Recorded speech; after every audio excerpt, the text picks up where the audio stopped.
کہ درس قرآن سے یا قرآن کے بیان سے کن لوگوں کو فائدہ ہوتا ہے، کن لوگوں کو فائدہ نہیں ہوتا۔ اور جب قرآن بیان کیا جاتا ہے تو شیطان کیا رکاوٹیں ڈالنے کی کوشش کرتا ہے، اور اللہ کی طرف سے کیا انعامات ہوتے ہیں، اور شیطان کے پروپیگنڈے کو اللہ کس طرح رسوا کرتا ہے۔ آج کا درس ہمارا انشاءاللہ اسی سے متعلق ہے۔ اس مقام پر بنیادی طور پر یہ بات ذہن میں رہے کہ یہاں پہ 4 قسم کے لوگوں کا ذکر ہوگا۔ جو آیات میں نے پڑھی ہیں ان میں 4 قسم کے لوگوں کا ذکر ہے جو قرآن سنتے ہیں۔ نمبر 1 وہ لوگ جن کے دلوں میں منافقت ہے، مرض ہے، ان کو کوئی فائدہ نہیں ہوتا، شیطان کا ان پر غلبہ اور تسلط ہوتا ہے، وہ جتنا مرضی سنیں ان کے دل کی دنیا نہیں بدلتی۔ دوسرا وہ طبقہ ہوتا ہے جو منافق تو نہیں ہوتے لیکن ان کے دل اتنے پتھر ہو چکے ہوتے ہیں بدعمالیوں اور گناہوں کی وجہ سے کہ ان کے دلوں پر بھی قرآن اثر نہیں کرتا، پتھر اور سخت دل ہو چکے ہوتے ہیں ان کے۔ تیسرا طبقہ اہل ایمان کا ہے کہ جو سنتے ہیں اللہ کی کتاب کو تو ان کے دل جھک جاتے ہیں، عمل کرنے کے لیے فوراً تیار ہو جاتے ہیں۔ اور چوتھا وہ گروہ ہے جو کفار کا ہے، جو سرے سے قرآن کو اللہ کی کتاب ہی نہیں مانتے، نعوذ باللہ من ذالک۔ ان کی بدبختی تو یقینی ہے۔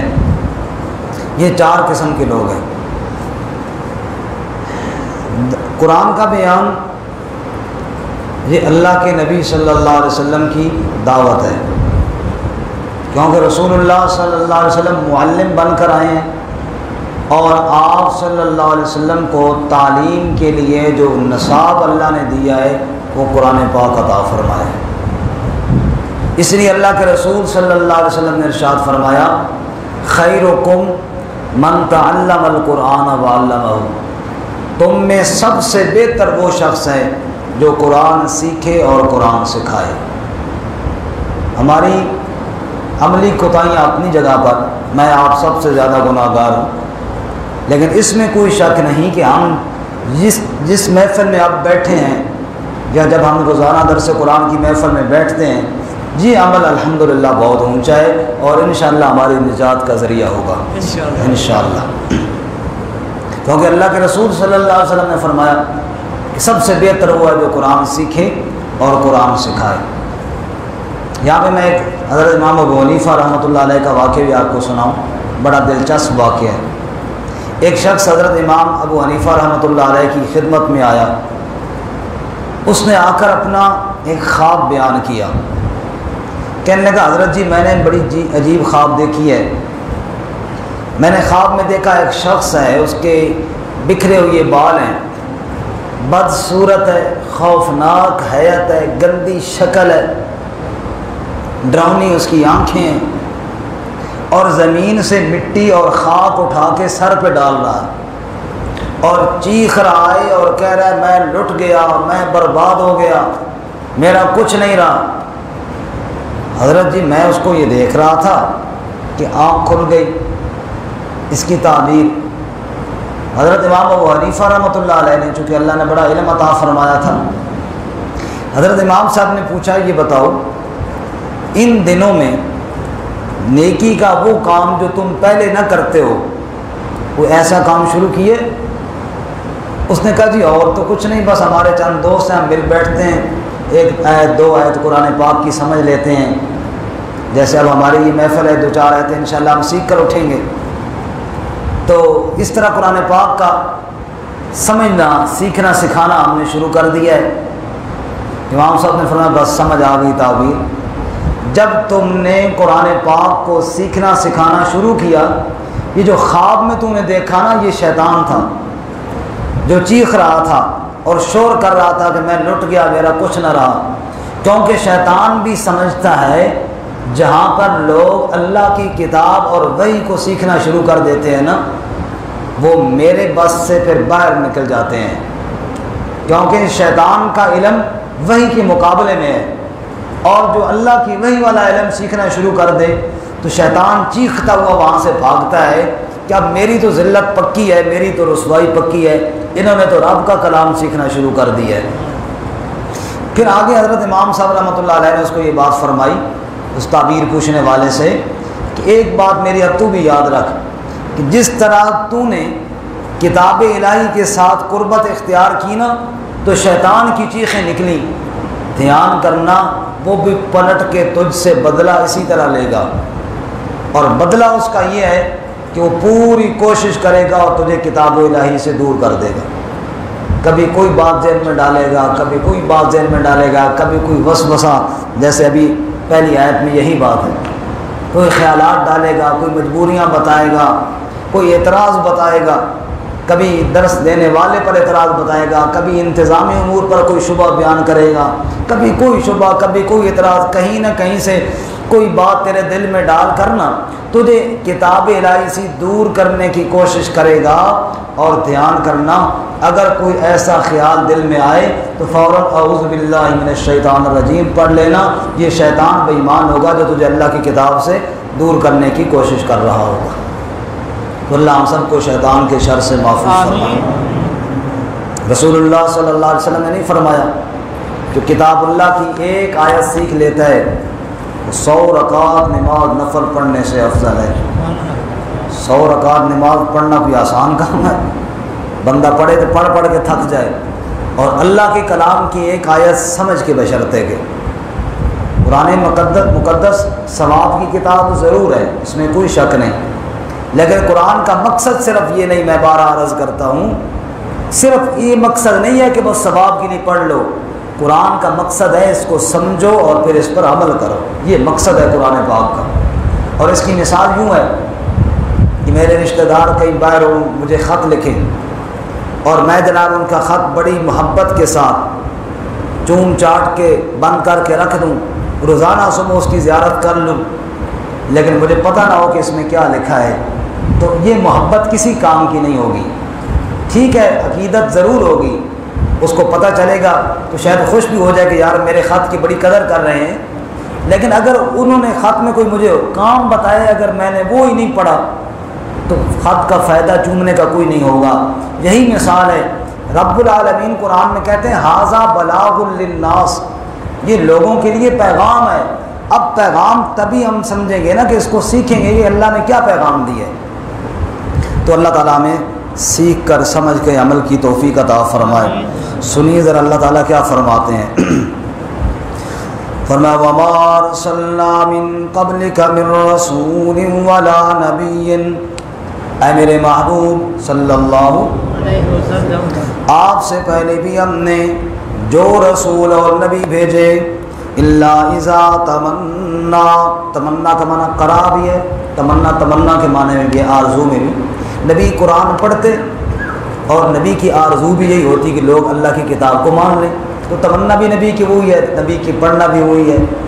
جب میرا نبی تمنا کرتا اور میری کتاب لوگوں کو پڑھ کر سناتا، چاہے وہ تورات ہوتی، چاہے وہ انجیل ہوتی، چاہے قرآن مقدس، جب میرے نبی میری کتاب لوگوں کو پڑھ کر سناتے تو پتہ ہے کیا ہوتا ہے، القی الشیطان فی امنیتی، شیطان وسوسے ڈالتا ہے، شیطان باتیں ڈالتا ہے پیغمبر کی تلاوت کے درمیان میں، لوگوں کے دلوں میں خیالات، لوگوں کے دلوں میں وسوسے۔ پیغمبر کی تمنا یہ ہوتی ہے لوگ اللہ کی کتاب کو پڑھ لیں اور سیکھ لیں اور سمجھ لیں، اور شیطان کی کوشش یہ ہوتی ہے لوگ اللہ کی کتاب سے دور ہو جائیں۔ یہ ایک مقابلہ ہے، اللہ کے نبی لوگوں کو اللہ کی کتاب کے قریب کرتے ہیں اور شیطان لوگوں کو اللہ کی کتاب سے دور کرتے ہیں۔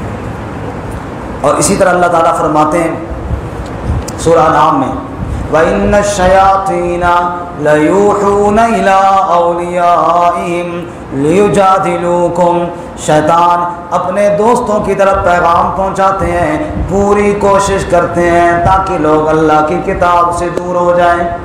اور اسی طرح اللہ حامیم سجدہ سورہ میں فرماتے ہیں وَقَالَ الَّذِينَ كَفَرُوا لَا تَسْمَعُوا لِهَذَا الْقُرْآنِ وَالْغَوْا فِيهِ، کافر کہتے ہیں اس قرآن کو نہ سنو، اس کے اندر شور ڈالو، جب بھی اللہ کا نبی قرآن بیان کرے سنو ہی نہیں، اور اگر کہیں پھنس جاؤ اپنا شور ڈالو تاکہ نبی کی آواز دب جائے۔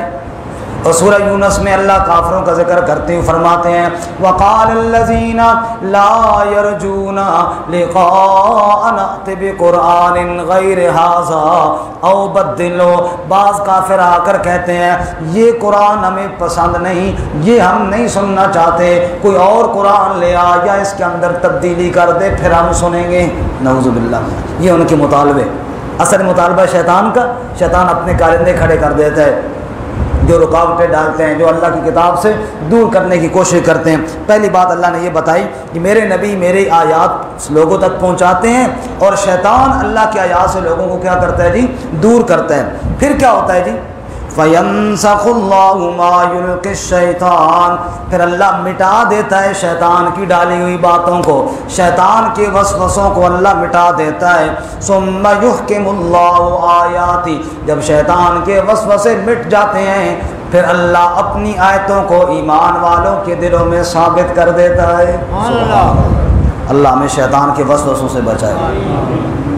واللہ علیم حکیم، اللہ علم والا ہے، اللہ حکمت والا ہے، اس لیے اللہ نے ہمیں حکم دیا فَإِذَا قَرَأْتَ الْقُرْآنَ فَاسْتَعِذْ بِاللَّهِ مِنَ الشَّيْطَانِ الرَّجِيمِ، اے بندے جب تو میرا قرآن پڑھنے لگے نا تو پہلے پڑھا کر اعوذ باللہ من الشیطان الرجیم، کیونکہ شیطان کو بڑی تکلیف اللہ کے قرآن سے ہوتی ہے۔ جب بندہ اللہ کی کتاب کے ساتھ جڑ جائے شیطان پورا ٹل لگاتا ہے وسوسے ڈالنے کی، پوری کوشش کرتا ہے شیطان اللہ کی کتاب سے دور کرنے کی۔ اب توجہ کرنا جی، دو باتیں ہو گئی جی، ایک نبی کی محنت، لوگ اللہ کی کتاب سے جڑیں، لوگ اللہ کی کتاب کو سنیں، ایک شیطان کی محنت، لوگ اللہ کی کتاب کو نہ سنیں، لوگ اللہ کی کتاب سے دور رہیں۔ اب دونوں محنتیں جاری ہوئیں، نتیجے میں لوگ چار گروہوں میں تقسیم ہو گئے جو میں نے آپ کو شروع میں بتایا تھا۔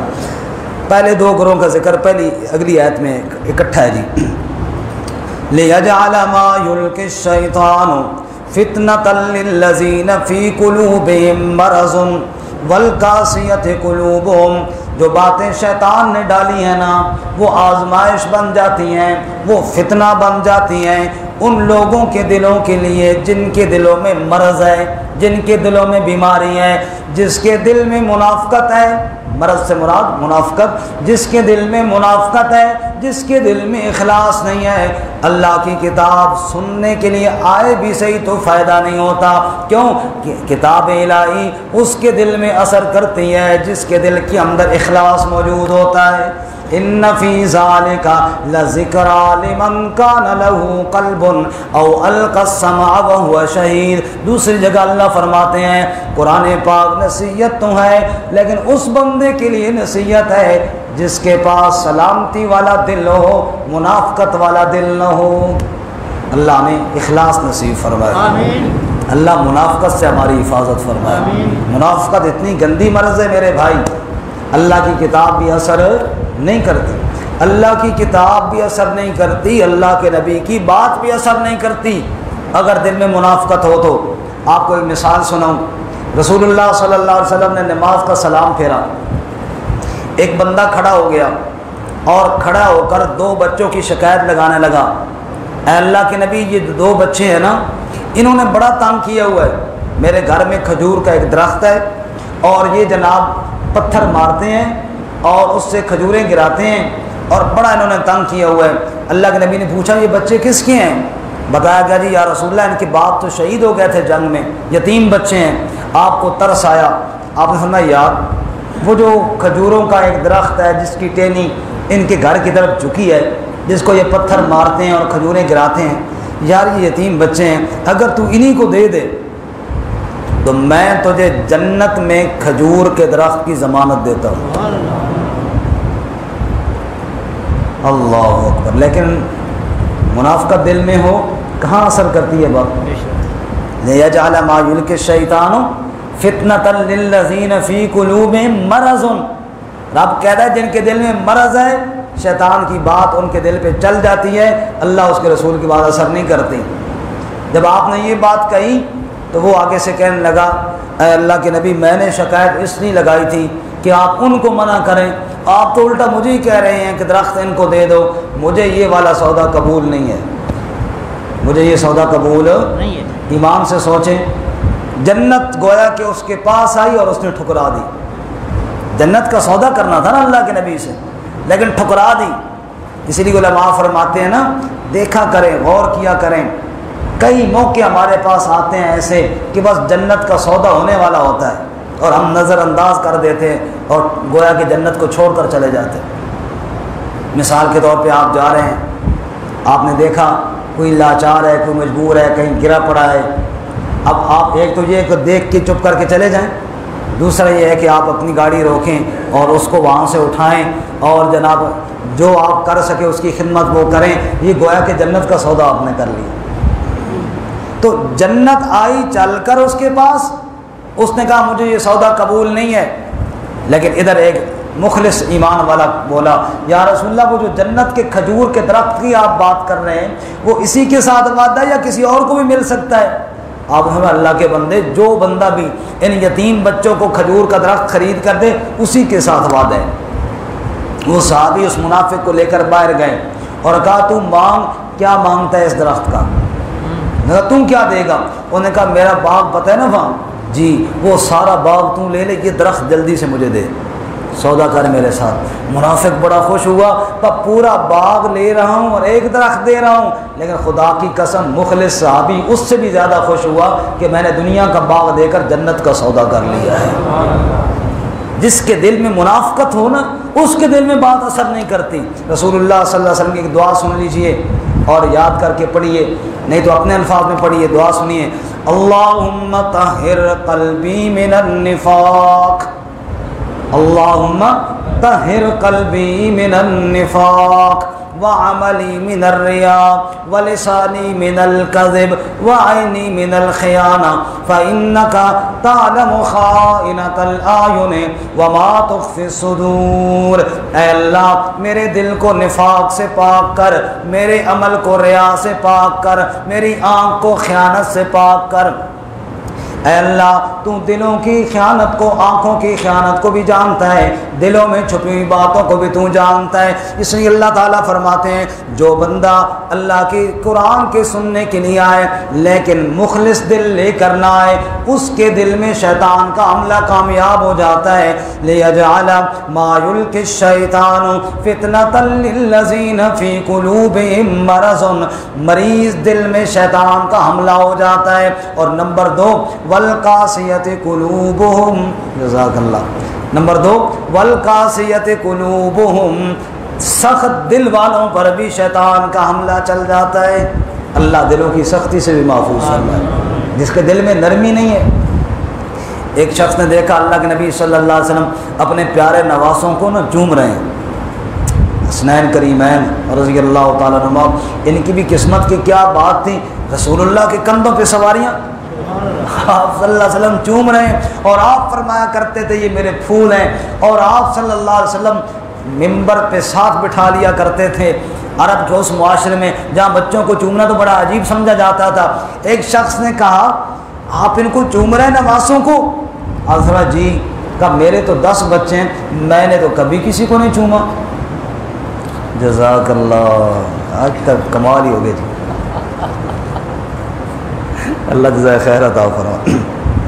میرے تو 10 بچے ہیں جی، میں نے تو کبھی کسی کو نہیں چوما۔ اللہ کے نبی نے فرمایا تیرے دل سے اگر اللہ نے شفقت نکال لی ہے تو میں کیا کر سکتا ہوں؟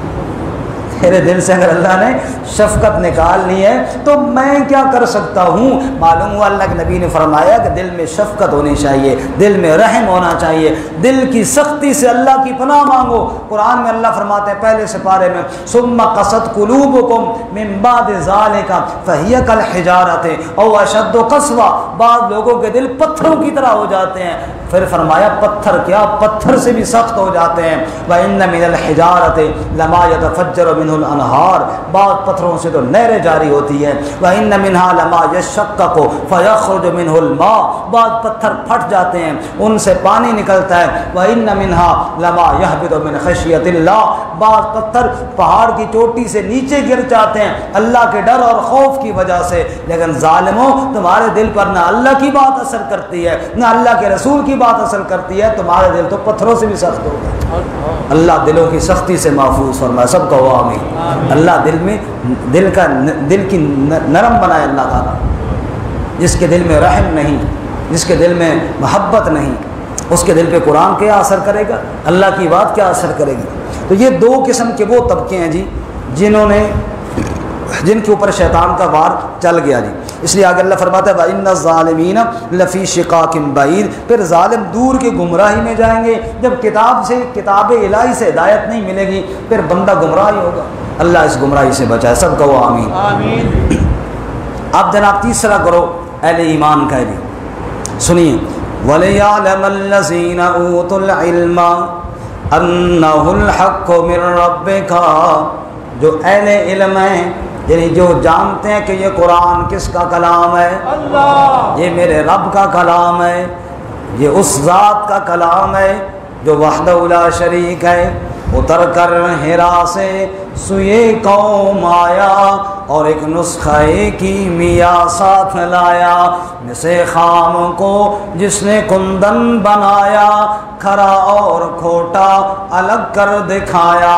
عرب جس پہ تھا کرنوں سے جال چھایا، پلٹ دی بس ایک آن میں اس کی کایا. رہا ڈر نہ بیڑے کو موجے بلا کا، ادھر سے ادھر پھر گیا رخ ہوا کا. قرآن آیا تو دنیا کی کائی پلٹ کے رکھ دی. سبحان اللہ. ساتھی سو تو نہیں گئے، ذرا آج ذرا لطیفے والی بات آئی کوئی نہیں ہے اس لیے آپ سو رہے ہیں، لیکن جاگیں انشاءاللہ. وَلِيَعْلَمَ الَّذِينَ، تھوڑا جگانے کے لیے نا ایسی بات بھی ضروری ہوتی ہے. اور میں یہ بھی دیکھ رہا ہوں کہ کوئی بندہ زیادہ سویا ہوا تو میں اس کو جگاؤں تاکہ باقی جاگ جائیں، لیکن ماشاءاللہ سارے بندے جاگ رہے ہیں. نہیں، صابر صاحب تو بالکل 100% جاگ رہے ہیں نا. کئی صاحب البتہ تھوڑے تھوڑے سو رہے ہیں، لیکن یہ ہے کہ اب جاگ گئے. نہیں صابر صاحب تو ٹھیک ہے، 100% جاگ رہے ہیں الحمدللہ. وَلِيَعْلَمَ الَّذِينَ أُوتُوا الْعِلْمَ أَنَّهُ الْحَقُّ مِنْ رَبِّكَ، جو صاحب علم ہیں، جو یہ جانتے ہیں قرآن کس کا کلام ہے. بولو سارے بولو تاکہ صحیح. قرآن کس کا کلام ہے؟ انہ الحق من ربک. جب ان کے سامنے قرآن پڑھا جاتا ہے، جب ان کے سامنے قرآن کی آیت تلاوت کی جاتی ہے، وہ فوراً کہتے ہیں انہ الحق من ربک، قرآن تو حق ہے رب کی جانب سے. فیؤمنوا بہ، پھر وہ ایمان لے آتے ہیں اس پر. فتخبت لہ قلوبہم، پھر ان کے دل جھک جاتے ہیں اللہ کے حکم کے سامنے. توجہ کرنا جی، قرآن کا پہلا حق، قرآن جب سامنے آئے اس پر ایمان رکھنا. اس پر کیا رکھنا؟ ایمان رکھنا. دوسرا حق قرآن کریم کو پڑھنا. تیسرا حق قرآن کریم کو سمجھنا. چوتھا حق قرآن کریم پر عمل کرنا. پانچواں حق قرآن کو دوسروں تک پہنچانا. اللہ فرماتے ہیں میرے بندے جب وہ سنتے ہیں نا میرے قرآن کو تو پہلے تو ایمان لاتے ہیں اور کہتے ہیں یہ قرآن رب کی طرف سے حق ہے، یہ رب کی طرف سے سچ ہے. پھر اس پر ایمان لاتے ہیں اور پھر ان کے دل جھک جاتے ہیں اللہ کی آیات کے سامنے. کہو سبحان اللہ. سبحان اللہ. سبحان. مثال عمر فاروق رضی اللہ تعالیٰ عنہ، عظیم ایک جرنیل، اور جس کی ہیبت سے کفر کانپتا اپنے ایوانوں میں. وہ جناب کھڑے اعلان کر رہے ہیں اور اعلان میں کہتے ہیں او لوگو، حق مہر جب نکاح میں تم مقرر کرتے ہو نا تو زیادہ مقرر کرتے ہو پھر ادا نہیں کرتے. آج کل بھی یہ مسئلہ ہے ایسا ہی کہ جب جناب نکاح کے ٹائم ہوتا ہے لاکھوں روپے لکھ دیتے ہیں اور پھر جناب ادا کوئی نہیں ہوتے. اس زندگی گزر جاتی ہے، بچے ہو جاتے ہیں، بعض دفعہ نوبت طلاق تک آ جاتی ہے، پھر وہ اقمار کا قصہ بیچ میں لٹکا رہتا ہے، وہ الگ سے کیس چل رہا ہوتا ہے. تو حضرت عمر رضی اللہ تعالیٰ عنہ نے فرمایا تم حقمار میں پیسے زیادہ لکھ لیتے ہو اور پھر ادا نہیں کرتے ہو، اس لیے حقمار زیادہ نہ رکھو، بس 10 درہم ہو زیادہ نہ ہو. اگر کسی نے آج کے بعد زیادہ رکھا تو وہ زیادہ اس سے لے لیا جائے گا اور بیت المال میں جمع کرا دیا جائے گا جہاں عام مسلمانوں کے کام آئے گا. یہ قانون سنایا اور فرمایا کہ یہ سن لو اور اس پر عمل کرو. ایک عورت نے کھڑے ہو کر کہا امیر المومنین یہ والا قانون تو ہم نہیں مانتے آپ کا, یہ والا قانون آپ کا نہیں مانتے. آپ نے فرمایا کیوں نہیں مانتے؟ انہوں نے کہا جی آپ نے قرآن نہیں پڑھا امیر المومنین. اللہ تعالیٰ قرآن میں کہتے ہیں وَآتَيْتُمْ إِحْدَاهُنَّ قِنْطَارًا فَلَا تَأْخُذُوا مِنْهُ شَيْئًا. اگر تم نے عورت کو بہت بڑا خزانہ بھی دیا ہو مہر میں تو اس سے واپس کچھ بھی نہ لو. اللہ تو قنطار کی بات کرتے ہیں, خزانے کی بات کرتے ہیں, اور آپ فرما رہے ہیں کہ 10 درہم سے زیادہ نہیں جائے, 10 درہم سے زیادہ کسی نے دیا تو واپس لے لیا جائے گا. یہ والا قانون تو اس آیت سے ٹکرا رہا ہے, اس لیے ہم نہیں مانتے. حضرت عمر رضی اللہ تعالیٰ عنہ مسکرائے اور فرمانے لگے اللہ رحم فرمائے اس بی بی پر جس نے عمر کی اصلاح کر دی ہے. میں نے تو قانون اس لیے بنایا تھا کہ لوگ مہر مقرر کر لیتے ہیں اور پھر ادا نہیں کرتے ہیں. چلو میں اپنا قانون واپس لیتا ہوں, اتنی منت کرتا ہوں کہ جو مہر وہی مقرر کرو جو ادا کیا کرو. اللہ فرماتے ہیں ایمان والوں کے سامنے جب میری آیت آتی ہے نا فَتُخْبِتَ لَهُ قُلُوبُهُمْ, ایمان لاتے ہیں اور ان کے دل جھک جاتے ہیں. میری آیت کے مقابلے میں پھر اپنی رائے نہیں لے کر آتے, میری آیت کے مقابلے میں پھر اپنی رائے نہیں لے کر آتے, بس جو میرا حکم ہے نا بس اس پر عمل کرتے ہیں. میں نے کہہ دیا قرآن میں کہ سود مت لو, یا ایھا الذین آمنوا لا تأکلوا الربا اضعافا مضاعفا, سود مت لو. ایمان والے جھک جاتے ہیں, مرتے مر جائیں گے ایک پیسہ بھی سود کا نہیں کھائیں گے. کہو انشاءاللہ. ایمان والا تو وہ ہے نا, ایمان والا تو وہ ہے کہ جس کام سے رب نے منع کیا ہے نا اس کام سے پھر پیچھے ہٹ جاتا ہے, اس کے قریب بھی نہیں جاتا. رب نے کہا ہے سود نہیں کھانا, وہ نہیں کھائے گا, مرتا مر جائے گا. جس چیز کو اللہ تعالیٰ نے منع کیا ہے اس کے قریب نہیں جائے گا. رب نے قرآن نے شراب سے منع کیا, یا ایھا الذین آمنوا انما الخمر والمیسر والانصاب والازلام رجس من عمل الشیطان, یہ گندگی ہے شیطان کے اعمال میں سے. مومن بندہ مر جائے گا اس لعنت کو کبھی منہ کے ساتھ نہیں لگائے گا, کیونکہ وہ ایمان والا ہے نا. فَتُخْبِتَ لَهُ قُلُوبُهُمْ, جب ایمان والا اللہ کے قرآن کو سنتا ہے اس کا دل جھک جاتا ہے, عمل کے لیے وہ فوراً تیار ہو جاتا ہے. اللہ اکبر, کیا عجیب لوگ تھے صحابہ کرام. محفل لگی ہوئی ہے, ابھی شراب کی حرمت نہیں نازل ہوئی اور شراب پی جا رہی ہے, رات کا وقت ہے, کھانا کھایا جناب, اس کے بعد شراب چل رہی ہے. اتنے میں باہر گلی میں کوئی منادی آواز دے رہا ہے, اعلان کر رہا ہے, کیونکہ اس وقت سپیکر تو ہوتے نہیں تھے, بندہ گلیوں میں پھر کر اعلان کرتا تھا. کہا بھائی دیکھو باہر کون ہے, وہ کیا کہہ رہا ہے. ایک بندہ گیا سننے کے لیے, واپس آیا, وہ جو یہ تو رسول اللہ کے منادی تھے اور اعلان کر رہے تھے کہ شراب حرام ہو گئی ہے. پیالے ہاتھ میں ہیں, محفل لگی ہوئی ہے, بس فرمایا بس حرام ہو گئی ہے, اب ادھر ہی چھوڑو, آج کے بعد اس کو منہ نہیں لگائیں گے, اور پھر چھوڑ دیا اس کو. فَتُخْبِتَ لَهُ قُلُوبُهُمْ, ایمان والے وہ ہوتے ہیں جب سنتے ہیں نا اللہ تعالیٰ کا دل جھک جاتے ہیں اس کے.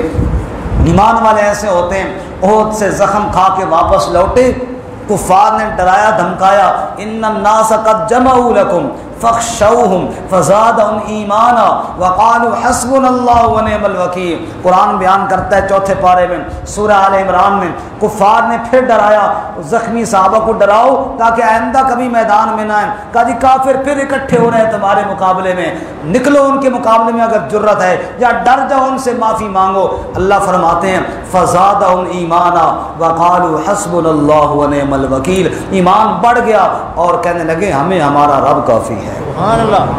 الذین استجابوا للہ والرسول من بعد ما اصابهم القرح, زخموں سے چورو چور ہوئے پھر بھی اللہ کا حکم مان کر نکل گئے. ایمان والوں کی صفت اللہ بیان کرتے ہیں, جب ان کے سامنے میری آیت آتی ہے وہ جانتے ہیں یہ حق ہے, فیؤمنوا بہ, پھر اس پر ایمان لاتے ہیں. فتخبت لهم قلوبهم, پھر اس کے لیے ان کے دل جھک جاتے ہیں. تو درس کے شرکاء سے میری یہ گزارش ہے, ہم سب اس میں شامل ہیں میرے سمیت, کہ اہل ایمان اور پھر قرآن کو سننے والے اس نیت سے سنیں کہ جو سنیں اس پر عمل کریں گے انشاءاللہ, اس پر عمل کریں گے. اگر عمل نہ ہو, قرآن پاک کچھ اور کہہ رہا ہو اور ہم کچھ اور کہہ رہے ہوں, میں نے کئی دفعہ مثال دی ہے کہ اگر دکان کے اندر قرآن پاک کی تلاوت کرائی اور ناپ تول میں کمی کرتا ہے وہ دکاندار، تو قرآن تو کہتا ہے ویل للمطففین، ناپ تول میں کمی کرنے والے پر ہلاکت اور تباہی اور بربادی ہے۔ میں تو پڑھ رہا ہوں برکت کے لیے، قرآن مجھے بد دعائیں دے رہا ہے، جب تک وہ جرم نہیں چھوڑوں گا تب تک برکت نہیں آئے گی، الٹا قرآن کی بد دعائیں آئیں گی میرے اوپر۔ اس لیے اصل کام کیا ہے؟ قرآن پاک کو سن کر اس پر عمل کرنا۔ اللہ عمل کی توفیق عطا فرمائے۔ قرآن پڑھے جا رہے ہیں برکت کے لیے، میراث میں حصے نہیں دیتے، بیٹیوں کو حصہ نہیں دیا جا، باپ فوت ہو گیا بہنوں کو حصہ کسی نے نہیں دیا، بھائی نے قبضہ کر لیا، او جی ہماری زمین اب دوسرے خاندان میں چلی جائے گی۔ قرآن کہتا ہے نصیبا مفروضہ، یہ حصے اللہ کی طرف سے فرض کی ہوئی ہیں، جس کا جتنا حصہ ہے اس کو دینا فرض ہے۔ اور میں جناب اپنی منطق جھاڑوں اور میں جناب اپنا اس پہ قانون لاگو کروں؟ یہاں پہ مجھے ایک ساتھی نے کہا کہ باہر سے کئی مہمان آئے ہوئے تھے، اس نے کہا جناب میری بہنیں ہیں، میں نے کبھی ان کو گندم دینے سے انکار نہیں کیا، گندم بھی دیتا ہوں، ہمارے بڑی زمینیں ہیں جناب، بڑے کھیت ہیں، اس میں بڑی گندم ہوتی ہے، مکئی ہوتی ہے، گندم میں نے کہا لے جاؤ، لیکن پھر بھی ان کی جناب کوڑ کوڑ ختم نہیں ہوتی، وہ کہتی ہیں ہم نے زمین لینی ہے۔ میں نے کہا میرے بھائی دانے دینے سے تو حق ادا نہیں ہوتا نا، وہ تو ٹھیک کہتی ہیں، ان کا تو حق ہے، جب تک زمین ان کو کہتے زمین تو میں اپنے باپ کی پھر ان کو کیوں دوں؟ میں نے کہا میرے بابا باپ کی بیٹی ان کو دے دی ہے تو باپ کی زمین ان کو کیوں نہیں دیتے؟ اللہ تعالیٰ کا قرآن جو سنا ہے اس پر عمل کی نیت سے کہ جو جس کا حق ہے حقدار کو دینا کیا ہے؟ لازم ہے، نصیبا مفروضہ، جو رب نے بتایا نا طریقہ اور قانون وہی درست ہے، میری سوچ غلط ہو سکتی ہے، بار کے بات لمبی ہو جائے گی۔ خلاصہ یہ ہے اللہ فرماتے ہیں ایمان والے جب وہ میری آیات کو سنتے ہیں ان کے دل جھک جاتے ہیں، وَإِنَّ اللَّهَ لَهَادِ الَّذِينَ آمَنُوا إِلَىٰ صِرَاطٍ مُسْتَقِيمٍ، پھر اللہ ان کو صراط مستقیم کی طرف رہنمائی کرتا ہے، پھر قرآن اس کے لیے ہادی بن جاتا ہے، قرآن کو سیدھا راستہ دکھانا۔ اور آخری کرو وہ ہے کفار کا، جن بدبختوں کو تو اللہ کی کتاب میں شک کی رہا ہے، وَلَا يَزَالُ الَّذِينَ كَفَرُوا فِي مِرْيَةٍ مِّنْهُ، اور کافر تو ہمیشہ شک میں رہے ہیں اس سے، حَتَّى تَأْتِيَهُمُ السَّاعَةُ بَغْتَةً، یہ شک کب نکلے گا؟ جب قیامت آ جائے گی اچانک، او یأتیہم عذاب یوم عقیم، یا ان کے پاس عذاب آ جائے گا اس دن کا جو عقیم بے برکتہ ہوگا۔ برکتیں جس دن چھین لی جائیں گی، جب اللہ کے عذاب آئے گا پھر برکتیں کہاں سے رہیں گی؟ جب اللہ کی پکڑ آئے گی پھر برکت کہاں سے رہے گی؟ پھر فرمایا قیامت والے دن پھر ان کا شک نکلے گا، پھر بڑی التجائیں کریں گے، یا اللہ ایک بار دنیا میں بھیج، ہم تیری آیات پر ایمان لائیں گے، غلطی ہو گئی ہم نے شک کیا تیری آیات میں۔ اللہ فرماتے ہیں کافر تو شک میں پڑے رہیں گے اور ان کا شک موت کے وقت نکلے گا یا پھر دن قیامت کے نکلے گا، اور فیصلہ کیا ہوگا قیامت والے دن؟ الملک یومئذ للہ، قیامت والے دن ساری حکومتیں ختم ہو جائیں گی، صرف تیرے اللہ کا ملک باقی رہے گا۔ مالک یوم الدین، قیامت کے دن کا مالک کون ہے؟ بولو الملک یومئذ للہ، اس دن ملک صرف اللہ کا رہ جائے گا، یحکم بینہم، وہ فیصلہ کرے گا ان کے درمیان۔ پھر فیصلہ کیا ہوگا وہ بھی سن لیجئے، فالذین آمنوا وعملوا الصالحات فی جنات النعیم، ایمان والے اور نیک اعمال کرنے والے نعمتوں والے باغات میں ہوں گے، نور ان کے دائیں بائیں چل رہا ہوگا، فرشتوں کے سلام ان کو ملیں گے۔ توجہ کرنا، بس بات ختم کرنے لگا ہوں۔ جنت میں جب جائیں گے نا، لا یسمعون فیہا لغوا ولا تأثیما الا قیلا سلاما سلاما، نہ کوئی لغو بات ہوگی، نہ کوئی فضول بات ہوگی، نہ کوئی غلط بات کرے گا ان سے، الا قیلا سلاما سلاما، جنتیوں کو صرف سلام ہی سلام دیے جائیں گے۔ کبھی جنت کا داروغہ سلام دے گا، کبھی جنت کے دیگر فرشتے سلام دیں گے، کبھی جنت کی حوریں سلام دیں گی، کبھی جنت کے خدام اور غلمان سلام دیں گے، اور کبھی کیا ہوگا؟ سلام قولا من رب الرحیم، کبھی رب العالمین کے اپنے سلام آئیں گے۔ سبحان اللہ۔ سب کہو سبحان اللہ۔ اللہ ہمیں نصیب فرمائے۔ رب کے سلام سے بڑی اور کوئی چیز ہے؟ جزاک اللہ جزاک اللہ۔ سلام قولا من رب الرحیم، کبھی رب کی طرف سے سلام آئیں گے، اور جنتی جنت کے اندر کیسے زندگی گزار رہے ہوں گے۔ وَلَكُمْ فِيهَا مَا تَشْتَهِي أَنفُسُكُمْ وَلَكُمْ فِيهَا مَا تَدَّعُونَ، جو دل میں چاہیں گے، جو مانگیں گے وہ مل جائے گا۔ هُمْ وَأَزْوَاجُهُمْ فِي ظِلَالٍ عَلَى الْأَرَائِكِ مُتَّكِئُونَ، وہ بھی اور ان کی بیویاں بھی تختوں پر ٹیک لگا کر بیٹھے ہوں گے۔ یطوف علیہم ولدان مخلدون، خادم پیالے لے کر پھر رہے ہوں گے ان کو شربت پلانے کے لیے، ان کو شراب پلانے کے لیے۔ کبھی اللہ کہتے ہیں جنت کی نہروں کے کنارے پر پیالے پڑے ہوں گے، واکواب موضوعہ، خود وہاں سے اٹھا اٹھا کر بھر بھر کے پی رہے ہوں گے۔ اور یتنازعون فیہا کأسن، آپس کے اندر شغل میلہ بھی کر کے ایک دوسرے سے چھین بھی رہے ہوں گے، کبھی خود پی رہے ہوں گے، ایک دوسرے سے چھین رہے ہوں گے، کبھی جنت کے خدام پلا رہے ہوں گے، کبھی جنت کی حوریں پلا رہی ہوں گی۔ اور سنو وسقاہم ربہم شرابا طہورا، کبھی رب خود اپنے بندوں کو شربت پلا رہا ہوگا۔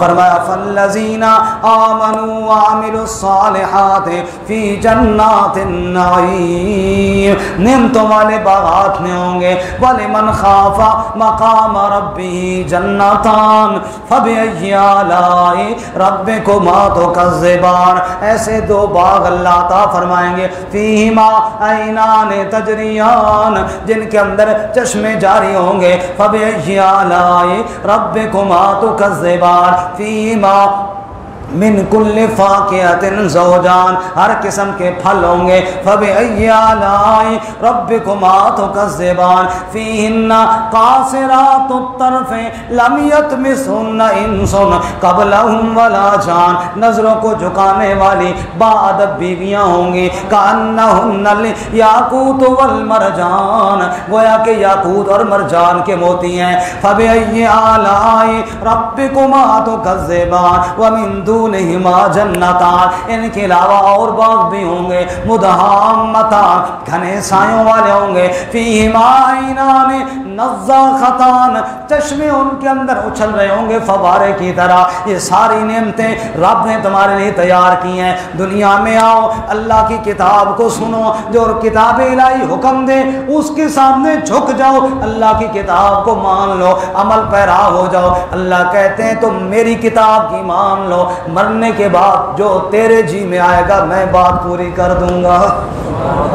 فی جنات النعیم، اور اس کے برعکس آخری بات، والذین کفروا وکذبوا بآیاتنا، جنہوں نے کفر کیا، جنہوں نے جھٹلایا ہماری آیات کو، فاولئک لہم عذاب مہین، ان کے لیے ذلت والا عذاب ہوگا۔ کیسا ذلت والا؟ قیامت کا دن ہوگا۔ اللہ کریم دوسرے مقام پر فرماتے ہیں سنو دنیا والو، ومن اعرض عن ذکری فإن له معیشۃ ضنکا ونحشرہ یوم القیامت اعمی، جس نے دنیا میں میرے قرآن سے منہ موڑا، میری نصیحت سے منہ موڑا، ایک تو اسے معاشی طور پر میں تنگ کر دوں گا، اور قیامت والے دن یہ سزا دوں گا، ونحشرہ یوم القیامت اعمی، قیامت والے دن اندھا کر کے اٹھاؤں گا۔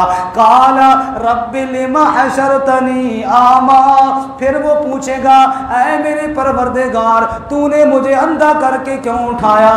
وقد کنت بصیرا، حالانکہ میں دنیا میں دیکھتا تھا۔ جواب آئے گا قال کذالک اتتک آیاتنا، تیرے پاس میری آیتیں آئی تھیں، فنسیتہا، تو نے بھلا دیا، ان کو دیکھنے سے اندھا بن گیا تھا۔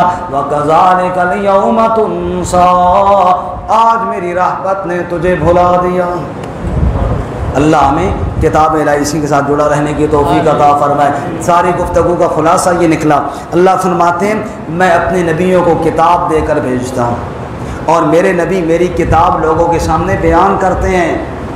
جب نبی میری کتاب کو بیان کرنا شروع کرتے ہیں نا تو پھر کیا ہوتا ہے، شیطان اپنی محنت شروع کرتا ہے، وہ وسوسے ڈالتا ہے، وہ خیالات ڈالتا ہے، وہ لوگوں کو کتاب الہی سے دور کرنے کی کوشش کرتا ہے۔ پھر 4 گروہ بن جاتے ہیں۔ ایک منافقین کا، اس کے دل پر قرآن اثر نہیں کرتا۔